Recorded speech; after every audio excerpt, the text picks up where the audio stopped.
So I'm gonna get right into it. We're gonna talk about setbacks, and we're gonna talk about the effects of it. We're gonna talk about how it pushes you either to the next level or how it sets you back. And what's the cost of it? What is the cost of a setback? It depends on the individual. Cause I could give you examples, but I'm gonna just tell you results. If you going and you starting to see success inch by inch by inch, and then there's a drastic setback, like you've been taking inch by inch, and then your setback drops you way back. The result, negatively, is you lose time. You're gonna lose time regardless. But the ground you don't cover, now you gotta recover it. And that's the hard part. That's the humbling part. That's the part that pushes you back into realization that maybe I'm not fully in control of what I got going on. But that's what reminds me personally, like, yo, you gotta have faith because them setbacks will teach you every time. Like, I'm not in control. But when you have them same setbacks that you climbing up inch by inch, but you go back a whole foot, um, when you recovering that ground, the difference is you can recover the ground better than you did the first time. That's the positive to it. Because now you can go back. You know how you ever say, if I can go back and do some things different, I would, or better, I would. That's the positive to it. Because now you really get the opportunity. You know, you going back covering this ground or this place or this thing or whatever the setback is. Now you can do it better than you did the last time. That's the positive to it. The negative in that situation is just the time. Like I said, the time. You just recovering time. And a lot of us, we feel like we don't have time. But it's also an illusion that we have to deprogram ourselves about because we tell ourselves we're running out of time. Like that's just a self-conscious thing that everybody has and thinks because we're racing. Who are we racing? That's the good question. Who are we racing? We're racing our classmates we graduated with, probably. We're racing our spouse. A lot of people do. We're racing our friends that we see graduate college and you know what I'm saying, we still working at 9 to 5, possibly. Like we do compare ourselves to others, and that's like I said in one of my other videos, that's a thief of joy. Comparison is really the thief of joy. So whenever you on your grind, if you well, it ain't if when you get set back at some point, don't compare your setback to where somebody else is. Just grind and get back up. Life is an evolution, quote unquote marathon. You just keep going, keep going, keep going, and eventually you will get to the finish line. The whole point of most marathons for most people is simply to finish. It ain't to win. Now there are competitive marathon runners. There are that. But for the most part, most people just want to finish. It's just to know that I can finish this. I'm not saying your goal should just be I can finish life. I mean, it depends on how you are as a person. I want to accomplish something big. But I also don't know is that my ego talking or is that, divine? Is it a divine thing? Is it a purpose that I feel like I really must reach? That's what I really don't know. So check your ego also. Setbacks check egos. Like when you set back, a lot of times, man, you lost something on the road. Maybe you was humble, and then all of a sudden you got arrogant. Maybe you start to feel like life is too easy. You start taking things for granted. Maybe you felt like you didn't need these people anymore. Maybe you took your job for granted. Maybe you used to have no money, now you're making a lot of money, and you took the lifestyle for granted. The setback is everything, bro. It's everything. I can say this from personal experience. I can say this from vicariously living through some people. Like, it's real. But, even though I'm talking about setbacks, once you get back to where you fell from, look at that situation different. The difference is once you gain wisdom as an adult, not even just as an adult, some kids, man, they develop really fast mentally. So Once you get back to this place and you have insight from a previous experience, you start to assess situations different. Now you're back at this place.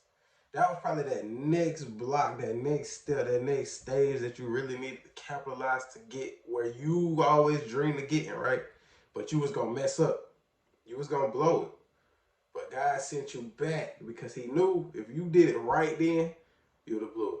But when He sent you back, He made you go reevaluate, go back to the drawing board, and now that you're back at that place, you know exactly like, oh, whew, I'm glad I didn't do this yet. All right, I'm gonna do it this way. I'm gonna go left this time. Cause at first I was gonna go right. Cause right is always right. That's what you think.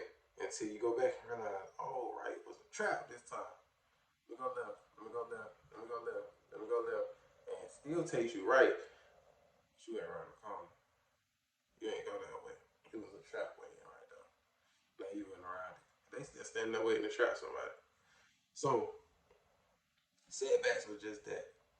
I'm going through a personal setback. You know, I've been on my get healthy, get in shape journey for years now. Now I've been up, down, up, down. I'm learning, man. It's humbling. I've been 245 at my biggest, which is most current actually. And then I've gone all the way down when I was in the military, of course. I've been 188, which was my thinnest I've ever been. Most, I want to say the most in shape I've ever been, but I don't know if that's true. That's definitely the most um, in shape, my composition. That's the best composition I've ever had. But I won't say I was in my best shape. I started learning how to eat. I went through everything, man. Keto, paleo, different order. Paleo. And then I probably tried vegetarian. Then I probably tried keto again and pescatarian and vegan for a week. Like, I tried a lot of different things, and I liked some, I loved some, I hated some. Some was alright, some didn't feel like anything, some didn't help.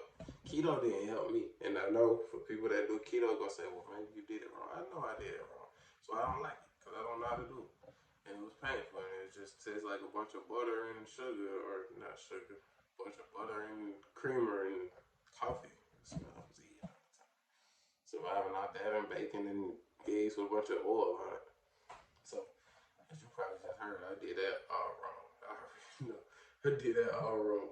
But yeah, man, I had to try everything. Trial and error. I've been up, down, up, down, up, down. 200, living at 200, back to 205, back to 215, back to 220. Just seeing myself climb and realize, but instead of stopping myself, maybe I got arrogant somewhere and started taking things for granted. And God allowed me to get back up to this weight where I have to start all the way. I'm starting all the way over. Y'all understand? I'm re-humbling myself. God has humbled me. Like, don't take this for granted this time. This time when you do this walk, don't get there and think I can stop. No.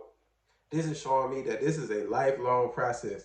This is a lifelong journey. This is something that I have to keep pushing and keep doing. That's what y'all got to start understanding. You have to. You have to, you have to, you have to. It ain't a choice anymore. For the addicts that's been on drugs or alcohol, and I've been on alcohol pretty bad. Maybe not a drunk in the streets, but I was definitely drinking every other day on the weekends. Anytime I didn't have to go to work, I was drinking. All right, it became something that comforted me. I didn't love it. I'm not gonna lie, but it was something that if I ain't have no activities going on, I wasn't hanging with my homies or nothing, or the kids went around because I don't like doing anything around children. I was drinking, y'all, and it was fun. It wasn't like misery to me. Like if I was doing music, I was drinking. If I was out and about, because I'm not a super social person, I was drinking. If it was a game on, I was drinking. So the setback on that is this this brought me back to this unhealthy weight because I was still drinking, but I hadn't quit. But then I went back to it. So it just showed me, yeah, this thing is so negative in your life. You have less energy. You have the wrong friends. I ain't talking about our friends, but you start attracting the wrong crowd. Um, your physique. is one of your goals, and it destroyed it. It destroyed my physique. I was in the physical shape, looks wise, that I always wanted to be in, and I started back drinking, and it's gone. I'm starting back over. My skin was getting blotchy. You know, I had my nails looked a different color, and they say your nails change color based on your health. They started to look a little pink and floral again, so I guess I'm getting back in shape. You know, my teeth were starting to get yellow. I pride myself on white teeth, man. So it was a setback, but I learned this time. Like I told my cousin and my homeboy, I got the recipe this time. This time, I'm not just doing it to lose weight. Yes, I'm doing it to lose weight, but not just to. Now I want to learn how to eat. Now I want to learn how to heal. Now I want my organs to be just as beautiful as my outer organ, because your skin is an organ. So I want my skin to look good. I want my eyes to glow. I want my teeth to shine. I want my nails to look good. I want my skin to look beautiful. I want my insides not to hurt. I don't want my stomach to bubble all the time because I'm eating so much on keto or be constipated. Or I'm eating so much vegan processed food that I'm losing weight but still feel sick because I'm eating a bunch of grease and beans and that's it. Because that's what a lot of the processed stuff be. You know what I'm saying? Or too much tofu. Now I'm feminine because I'm getting too much estrogen. You know what I'm saying? Things in my body is aromatase and then turning into, estrogen in my body, man, and start turning into women, turning men into women. It Too much estrogen in a woman body start turning women into men. That's crazy, right? That's opposite. So all I'm saying is, man, setbacks aren't a bad thing. Setbacks are exactly what they are. They're just a setback. It's not a downfall. Difference. Here's the difference. The devil had a downfall. Adam and Eve had a downfall. Humanity had a downfall. Not a setback. That's why we still grinding to get back to the glory of God. We had a downfall. But Jesus came and redeemed everybody, right? Now it's a setback. We should see it as a setback now. We was setback for those years, and then we got a pathway, man. Once you get that pathway, you got to get very right. Get your head back strong. Keep your head in the game. Know that God got you. As long as God got you, who can be against you, right? Only the devil. But we already know we're stronger than the devil. The devil created a setback for Job. He overcame it. So what's our excuse? We gotta do it. We gotta do it. We can do it. And we are gonna do it.